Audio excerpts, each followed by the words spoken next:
दोस्तों मेरा नाम है मयंक चौहान और आप सभी का मैं स्वागत करता हूं हमारे YouTube चैनल में। और दोस्तों आज हमारी इंडियन ज्योग्राफी की 11वीं क्लास है। दोस्तों देखिए पिछली क्लास में हमने पढ़ा था फॉरेस्ट के बारे में, यानी भारत में किस किस टाइप के फॉरेस्ट मिलते हैं, लेकिन वो वेजिटेशन के बेस पे था कि अब हम वेजिटेशन को कंसिडर कर रहे थे और इस हिसाब से हमने उनको क्लासीफाई किया था।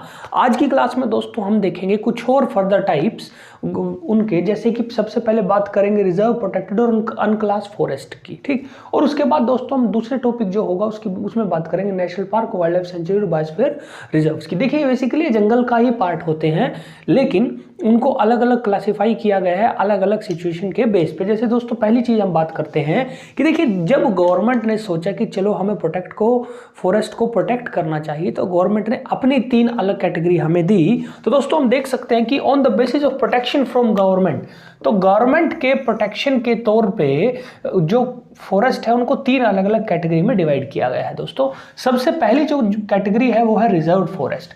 अब देखिए रिजर्व फॉरेस्ट होता क्या है कि रिजर्व फॉरेस्ट में जो सारा का सारा सुपरविजन है वो डायरेक्ट गवर्नमेंट का रहेगा और नो पब्लिक एंट्री, यानी वहां पर टिम्बर यानी लकड़ी को उठाने के लिए और ग्रेजिंग यानी एनिमल्स को ग्रेज करने के लिए जो है वो एंट्री जो है वो नहीं मिलती, सिवाय कुछ एक पर्टिकुलर ट्राइब्स के जो उन जंगलों में रहते हैं। उसके अलावा बाकी लोगों के लिए जो है बिल्कुल भी नहीं है, ठीक। और देखिए दोस्तों एक और चीज जो है कि भारत में लगभग 50% फॉरेस्ट जो है वो रिजर्व फॉरेस्ट है, ठीक। और देखिए दोस्तों आप मैप में भी देख पाएंगे कि ग्रीन कलर में जितना भी एरिया जो रीजन हमें दिखाई दे रहा है वो सारा का सारा रिजर्व फॉरेस्ट, और जो जो स्टेट रिजर्व फॉरेस्ट के अंडर आ रहे हैं आप उनको भी मैप में देख पाएंगे। तो एक बात दोस्तों यहां से हमें क्लियर हो जाती है कि जो रिजर्व फॉरेस्ट है वो डायरेक्ट के डायरेक्ट जो है वो गवर्नमेंट के अंडर है, यानी रिजर्व फॉरेस्ट पे जो मालिकाना हक है वो गवर्नमेंट का है, किसी प्राइवेट इंडिविजुअल जो है वो रिजर्व फॉरेस्ट के ऊपर मालिकाना हक नहीं दे सकता, ठीक। फिर दोस्तों जो दूसरे टाइप की कैटेगरी है वो है प्रोटेक्टेड फॉरेस्ट। अब देखिए प्रोटेक्टेड फॉरेस्ट में होता क्या है, सुपरविजन गवर्नमेंट का ही है, बट जो लोकल लोग हैं वो टिम्बर और एनिमल को ग्रेज कर सकते हैं, यानी जो लोकल लोग हैं वो टिम्बर यानी लकड़ी और एनिमल्स को ग्रेज कर सकते हैं, ठीक। अब भारत में दोस्तों लगभग 33% जो एरिया है, जो फॉरेस्ट का एरिया है वो प्रोटेक्टेड फॉरेस्ट के अंदर आता है, और येलो में दोस्तों आप उनको देख भी पाएंगे मैप में, ठीक। फिर बात करते हैं कि क्या प्रोटेक्टेड फॉरेस्ट किसी प्राइवेट इंडिविजुअल के हो सकते हैं। दोस्तों नहीं, याद रखिए जो प्रोटेक्टेड फॉरेस्ट है वो भी डायरेक्ट जो है वो गवर्नमेंट के होते हैं, वो किसी प्राइवेट इंडिविजुअल के नहीं हो सकते, ठीक। तो ये भी जो है ये हो जाएगा हमारा ये वाला पार्ट। फिर दोस्तों बात करते हैं अनक्लास्ड फॉरेस्ट की। बेसिकली ये बची हुई जगह पर है, और यहाँ पर दोस्तों आप देख सकते हैं कि no restriction on human activity, कि आप लोकल हो या बाहर के हो आप उन जंगलों में जो है बड़े आराम से जा सकते हैं, आपको कोई प्रायर परमिशन लेने की जरूरत नहीं पड़ेगी दोस्तों। और ये भारत के कुछ एक पर्टिकुलर स्टेट में, जैसे आप मैप में देख भी पाएंगे गुजरात या नॉर्थ ईस्टर्न में आपको ऑरेंज कलर में मैप में दिखेगा दोस्तों, और ये भारत का जो है अराउंड 16% हिस्सा फॉरेस्ट का जो है वो अनक्लास है। अब देखिए इसकी खास बात दोस्तों क्या है कि अनक्लास्ड फॉरेस्ट जो हो सकता है वो गवर्नमेंट का भी हो सकता है, यानी उसके ऊपर मालिकाना हक गवर्नमेंट का भी हो सकता है, या फिर किसी प्राइवेट इंडिविजुअल का, तो याद रखिए अनक्लास्ड फॉरेस्ट जो है किसी प्राइवेट आदमी का भी हो सकता है। तो प्रोटेक्शन के बेसिस पे भारत की सरकार ने दोस्तों 3 कैटेगरी में इनको डिवाइड कर रखा है, और मैप में दोस्तों आप इनको क्लियरली देख पाएंगे कि किस रीजन में ये हैं और किस रीजन में दूसरे कैटेगरी वाले हैं, ठीक दोस्तों। फिर बात करते हैं हमारा जो अगला टॉपिक है वो है national park, wild life sanctuary और बायोस्फीयर रिजर्व। देखिए इनको बनाने का मेन पर्टिकुलर रीजन था वहां की फ्लोरा और फोना को जो है वो प्रोटेक्ट करके रखना, और इसका जो शुरुआत में जिक्र किया गया दोस्तों वो किया गया वाइल्ड लाइफ प्रोटेक्शन एक्ट जो कि 1972 में आया था। वहां पर दोस्तों इसका पहली बार जिक्र किया गया ताकि और इसमें कुछ कैटेगरीज बनाई गई थी, जिसके हिसाब से फिर जो है नेशनल पार्क वगैरह जो है वो बनाए गए हैं। चलिए दोस्तों बात करते हैं फिर दूसरे टॉपिक की। तो दोस्तों जैसे हमने अभी थोड़ी ही देर पहले बात की कि वाइल्ड लाइफ प्रोटेक्शन एक्ट 1972, देखिए अब सीन क्या था कि एक एक्ट पास किया गया, वो था वाइल्ड लाइफ प्रोटेक्शन एक्ट 1972, ठीक। ये बहुत इंपॉर्टेंट एक्ट था। देखिए और हुआ क्या, इस एक्ट से हमें मिले 4 टाइप्स ऑफ प्रोटेक्टेड एरियाज, यहाँ से हमें मिले 4 टाइप्स ऑफ प्रोटेक्टेड एरियाज, और उन एरियाज के नाम थे नेशनल पार्क,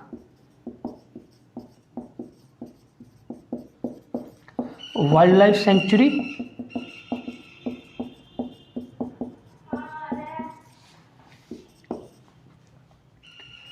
कंजर्वेशन रिजर्व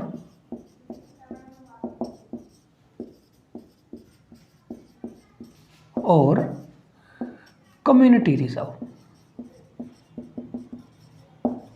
ठीक, तो ये 4 टाइप के दोस्तों यहां पर प्रोटेक्टेड एरियाज की बात की गई।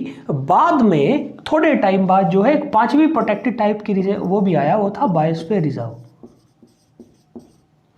तो दोस्तों ये 4 बताई गई इस एक्ट में, बाद में और एक्ट आए और उनसे हमें जो मिला वो एक और टाइप का प्रोटेक्टेड एरियाज मिला, वो था बायोस्फीयर रिजर्व्स। चलिए दोस्तों फिर बात करते हैं इनके बारे में कि ये है क्या। तो सबसे पहले दोस्तों बात करते हैं नेशनल पार्क के बारे में। देखिए नेशनल पार्क क्या है। पहली बात तो नेशनल पार्क कोई भी वो एरिया है जो सरकार ने, सेंट्रल गवर्नमेंट ने या स्टेट गवर्नमेंट ने वहाँ की जो फ्लोरा और फोना है उसको एक एज अ होल प्रोटेक्ट करने के लिए जो है वो डिक्लेयर किया हो। तो खास बात क्या है कि नेशनल पार्क को सेंटर स्टेट दोनों जो है गवर्नमेंट डिक्लेयर कर सकती है। उसके अलावा इसकी बाउंड्रीज जो हैं वो फिक्स हैं, यानी आप इसकी बाउंड्रीज जो हैं उसको चेंज नहीं देख सकते या फिर उसकी बाउंड्रीज जो हैं वो ऊपर नीचे नहीं हो सकती बिना प्रॉपर गवर्नमेंट के रिकमेंडेशन के।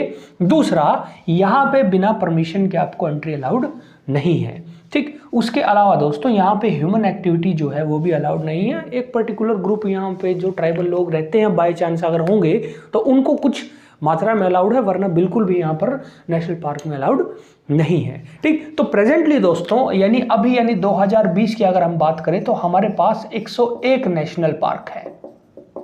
इस टाइम इंडिया में 101 नेशनल पार्क्स हैं। ठीक, फिर बात करते हैं वाइल्ड लाइफ सेंचुरी की। तो दोस्तों देखो वाइल्ड लाइफ सेंचुरी भी जो है उसको भी स्टेट गवर्नमेंट या सेंट्रल गवर्नमेंट जो है डिक्लेयर कर सकती है।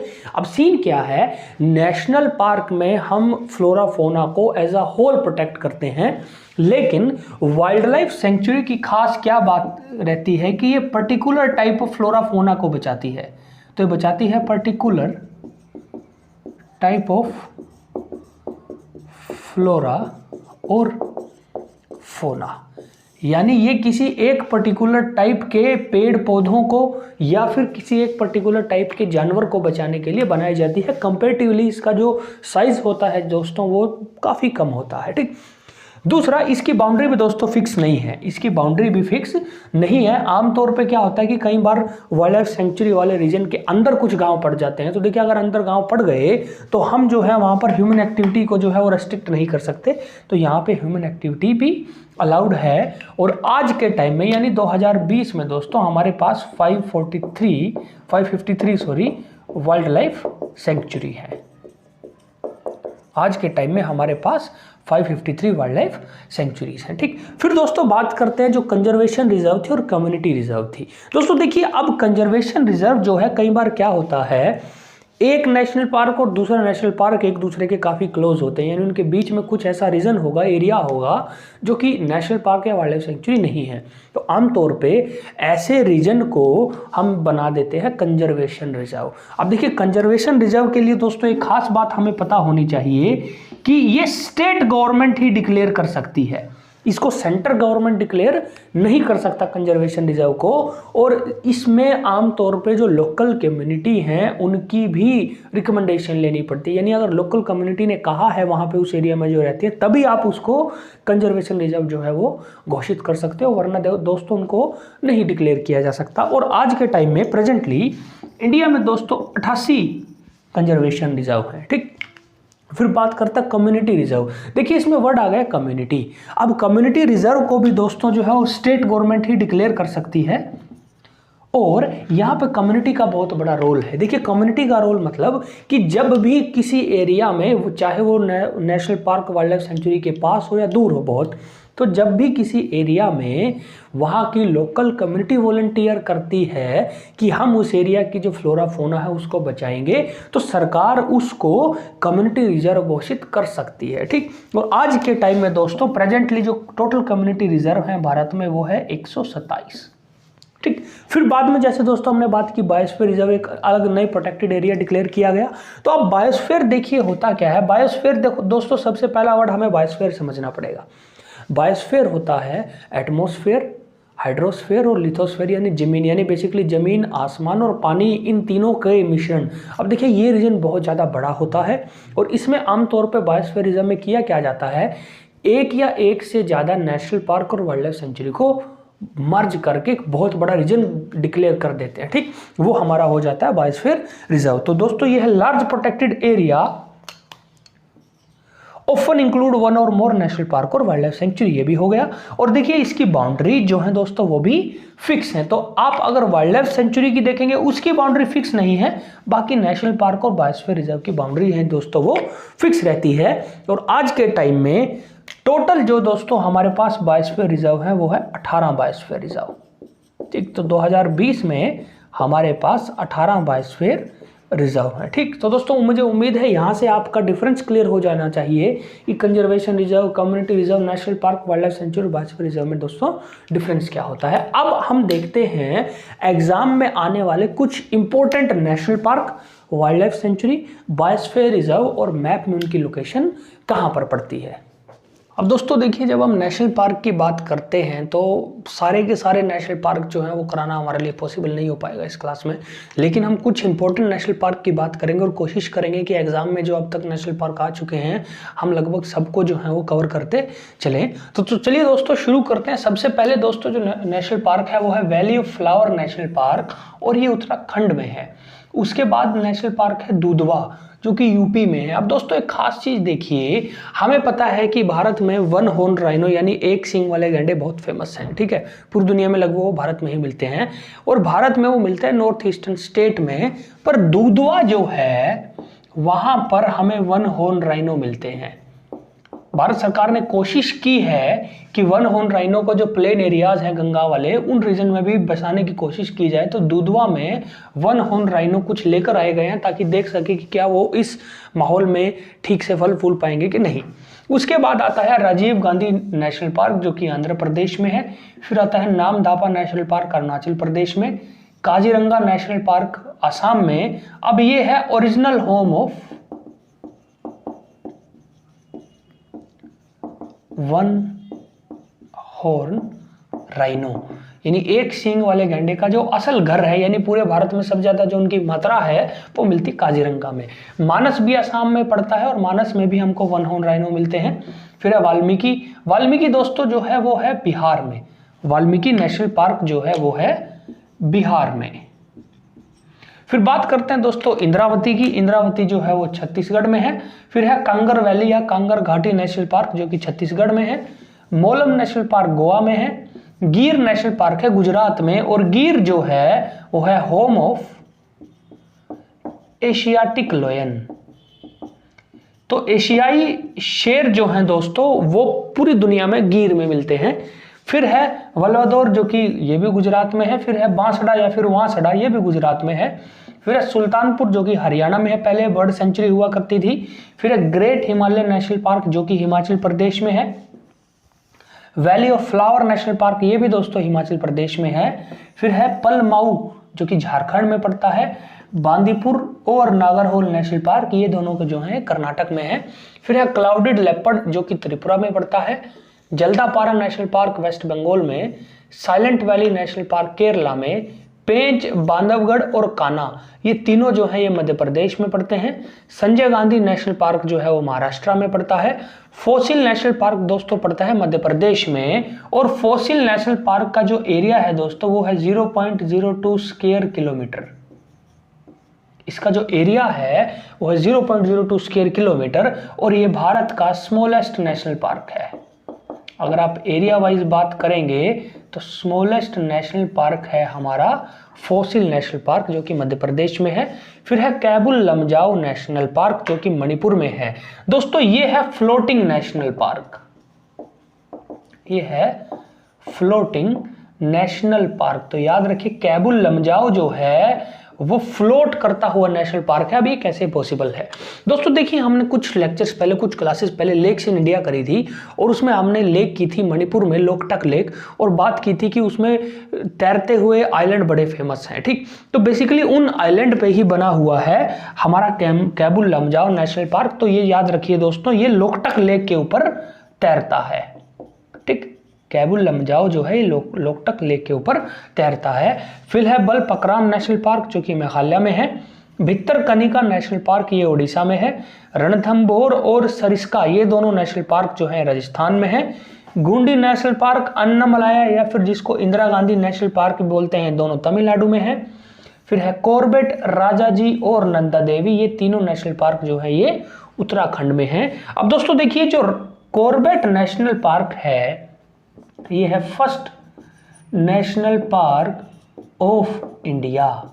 कॉर्बेट नेशनल पार्क भारत का पहला नेशनल पार्क है। इसको सन 1936 में शुरू किया गया था हेलीज नेशनल पार्क के नाम से। तो हेलीज नेशनल पार्क के नाम से इसको शुरू किया गया था सन 1936 में, कॉर्बेट नेशनल पार्क, फिर राजाजी और नंदा देवी। अब दोस्तों देखिए, आमतौर पे इनका एरिया नहीं पूछा जाता, आमतौर पे नेशनल पार्क का कभी एरिया नहीं पूछा जाता, परंतु देखिए यूपीएससी जो है वो इनका एरिया पूछ लेता है। ठीक, कई बार। वैसे देखिए, अगर हम इन सब का एरिया करने लगे तो आप इनका यार नहीं रख पाएंगे, क्योंकि नाम किस स्टेट में है और लोकेशन ही देखिए वो हमारे लिए ज़्यादा इंपॉर्टेंट रहती है। लेकिन यूपीएससी जो है उसने एक बार कॉर्बेट का एरिया पूछ रखा है, एग्जाम में उसने कॉर्बेट का एरिया पूछ रखा है। तो हम कॉर्बेट का एरिया देख लेते हैं दोस्तों। ये है 520 स्क्वायर किलोमीटर। तो याद रखिए, कॉर्बेट का जो जिम कॉर्बेट नेशनल पार्क का जो एरिया है वो है 520 स्क्वायर किलोमीटर। दोस्तों आप खास चीज देखेंगे कि ये सारे स्टेट थे, यानी ये जितने हमने नेशनल पार्क किए हैं ये सारे के सारे बेसिकली जो हैं ये स्टेट में नेशनल पार्क हैं। अब कुछ नेशनल पार्क जो हैं वो हमारे दोस्तों, एक और चीज काम वाली है, इसमें पंजाब का नाम कहीं नहीं है। देखिए, तो याद रखिए, पंजाब भारत का वो इकलौता स्टेट है जिसमें कोई भी नेशनल पार्क आज के टाइम में नहीं है। ठीक, फिर बात करते हैं दोस्तों यूटी के नेशनल पार्क की, कि भारत की कौन कौन सी यूटी में जो इंपॉर्टेंट नेशनल पार्क मिलते हैं। हम दोस्तों अब उनको देखते हैं। दोस्तों जब हम यूटी के नेशनल पार्क की बात करते हैं, सबसे पहले नाम आता है वंदूर या फिर Mahatma Gandhi marine national park जो कि अंडमान निकोबार में है। फिर है माउंट हैरियट, ये भी अंडमान निकोबार में है। और रानी झांसी नेशनल पार्क, ये भी अंडमान और निकोबार में है। फिर दोस्तों आता है कैम्बल नेशनल पार्क, ये भी अंडमान निकोबार में है। फिर नाम आता है हेमिस नेशनल पार्क का, और देखिए ये है largest national park of India, ये है largest national park of India. और दोस्तों ये आपको मिलता है लद्दाख में। फिर आता है दाचिगम नेशनल पार्क और किश्तवाड़ नेशनल पार्क। देखिए दाचिगम और किश्तवाड़ जो हैं ये दोनों के दोनों पड़ते हैं जम्मू कश्मीर में, और दाचिगम जो है वो कश्मीरी स्टैग के लिए भी फेमस है। अब देखिए दोस्तों, हम अपने यूटी और स्टेट के सबके नेशनल पार्क पढ़ चुके हैं। तो मध्य प्रदेश में याद रखिए भारत में सबसे ज्यादा नेशनल पार्क है आज के टाइम में 10। तो मध्य प्रदेश भारत का वो स्टेट है जहां पे आज के टाइम में सबसे ज्यादा जो है वो नेशनल पार्क मिलते हैं। तो चलिए दोस्तों फिर बात करते हैं कुछ इंपॉर्टेंट वाइल्ड लाइफ सेंचुरीज की जो भारत में मिलती हैं। अब दोस्तों देखिए, जब हम वाइल्ड लाइफ सेंचुरी की बात करते हैं तो हमारे लिए पॉसिबल ही नहीं हो पाएगा, क्योंकि 553 वाइल्ड लाइफ सेंचुरी के नाम लिखें तो हम बिल्कुल लिमिटेड कुछ इंपॉर्टेंट वाइल्ड लाइफ सेंचुरी के नाम लिखते हैं, और बाकियों को आप साथ में मैप में देख सकते हैं। तो देखिए दोस्तों, सबसे पहले जो वाइल्ड लाइफ सेंचुरी है वो है नागार्जुन सागर श्रीशैलम जो कि तेलंगाना में है। फिर आती है चंद्रप्रभा। अब देखिए दोस्तों, चंद्रप्रभा जो है ये है second home of Asiatic lion. देखिए हमने थोड़ी देर पहले जब नेशनल पार्क में गिर नेशनल पार्क की दोस्तों बात की थी तो हमने उसमें देखा था कि गिर नेशनल पार्क में मिलते हैं एशियाटिक लायन। हमने उनमें से कुछ एशियाटिक लायन उठाए और उनको चंद्रप्रभा सेंचुरी में लेकर आए, ये ताकि थोड़ा वो वहाँ पर ग्रो कर सकें और एरिया भी प्रॉपर उनको मिल सके। फिर अगली है दंडेली वाइल्ड लाइफ सेंचुरी कर्नाटक में, दिबांग सेंचुरी अरुणाचल प्रदेश, हजारीबाग सेंचुरी जो मिलेगी ये आपको झारखंड में मिलेगी, इडुक्की सेंचुरी केरला में, नेत्रावली गोवा में, गांधी सागर मध्य प्रदेश में और रामनगर सेंचुरी जम्मू कश्मीर में। फिर आती है दोस्तों great Rann of Kutch sanctuary. अब ये जो है ये खास तौर पे बनाई गई है वाइल्ड एस के लिए, जंगली गधों के लिए। और खास बात दोस्तों क्या है, ये है largest wild life sanctuary in India. और इसका जो दोस्तों जो एरिया है वो है 7,506 स्क्वायर किलोमीटर। और ये भारत की सबसे बड़ी वाइल्ड लाइफ सेंचुरी है, great Rann of Kutch sanctuary Gujarat में। फिर है वेदांतंगल सेंचुरी जो कि तमिलनाडु में है, भद्रा सेंचुरी कर्नाटका में, कोयना सेंचुरी महाराष्ट्र में, रंगनथिट्टू बर्ड सेंचुरी ये भी कर्नाटका में है, टुंडा सेंचुरी हिमाचल प्रदेश में, पबितोरा सेंचुरी असम में। अब देखिए पबितोरा में भी हमें मिलता है वन हॉर्न राइनो, पबितोरा सेंचुरी में भी दोस्तों हमें वन हॉर्न राइनो मिलते हैं। उसके अलावा गौतम बुद्धा सेंचुरी बिहार में और मंगल वनम बर्ड सेंचुरी ये हमें मिलती है केरला में। अब इसकी भी दोस्तों खास बात क्या है कि ये है smallest wild life sanctuary in India. तो मंगल वनम बर्ड सेंचुरी जो है वो एरिया वाइज सबसे स्मॉलेस्ट है और इसका दोस्तों जो एरिया है वो है 0.03 स्क्वायर किलोमीटर।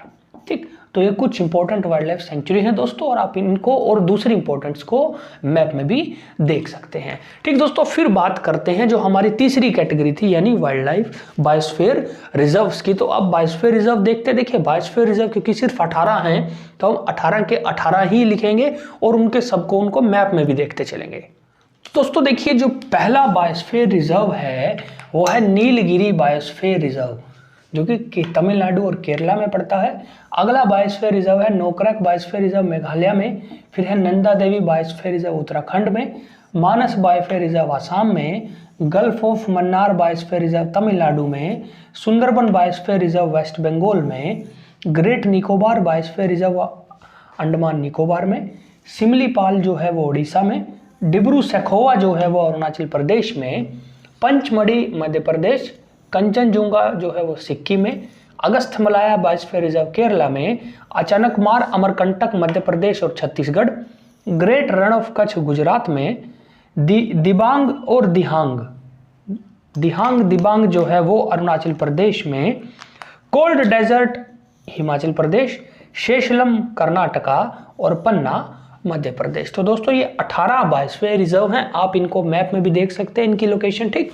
अब देखिए ये स्टार क्या चीज है, देखिए आप लगातार देख पाएंगे कि इनमें से कुछ में स्टार लगा हुआ है। तो दोस्तों याद रखिए ये जो स्टार है ये है यूनेस्को रिकॉग्नाइज्ड बायोस्फीयर रिजर्व, ये है यूनेस्को रिकॉग्नाइज्ड बायोस्फीयर रिजर्व। तो याद रखिए यूनेस्को जो है वो लगातार भारत में कुछ बायोस्फीयर रिजर्व को रिकॉग्नाइज करता रहता है। तो उसमें से कुछ बायोस्फीयर रिजर्व जो है लगभग 11 नंबर में है टोटल ये, तो इनको यूनेस्को ने रिकॉग्नाइज कर रखा है। ठीक, तो दोस्तों आज की क्लास में हम इतना ही करेंगे।